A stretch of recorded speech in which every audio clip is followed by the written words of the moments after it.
जवानी चढ़ल जवानी बटैया लगाई दे छौड़ा के दुआ पर तौगे छौड़ा के दुआ पर तौगे।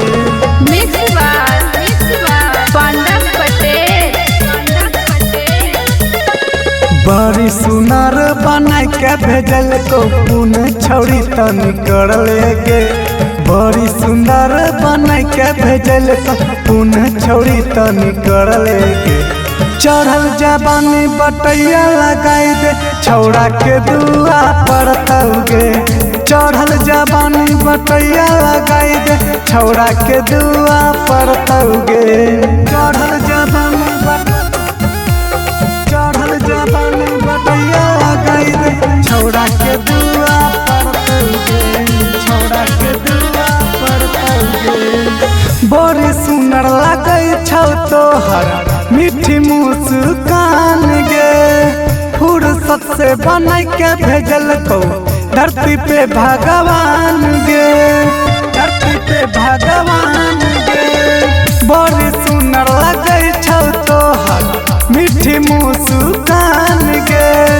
फुर्सत से बनाई के भेजल को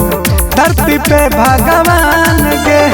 चढ़ल जवानी अचार के जेना एना न छौड़ी सुखावत गे चढ़ल जवानी अचार के जेना एना न छौड़ी सुखावत गे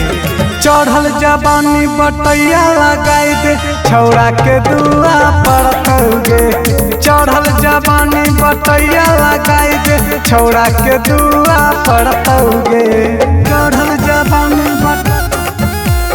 चढ़ल जवानी बटैया लगाई दे छौड़ा के दुआ पर तौगे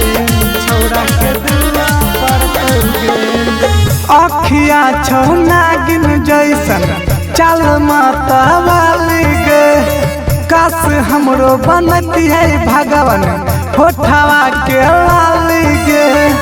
होठवा के लाली गे। अखिया छौ नागिन जैसन चल माता वाली गे काश हमरो बनती है भगवान होठवा के लाली गे छोटू पटेल के दिल में बसाई उनके भागी कहई देंगे आयंस पटेल के दिल में बसाई उनके भागी कहई देंगे चढ़ल जवानी बटैया लगाई दे छौड़ा के दुआ पर तौगे चढ़ल जवानी बटैया लगाई दे छोटू के दुआ पर तौगे।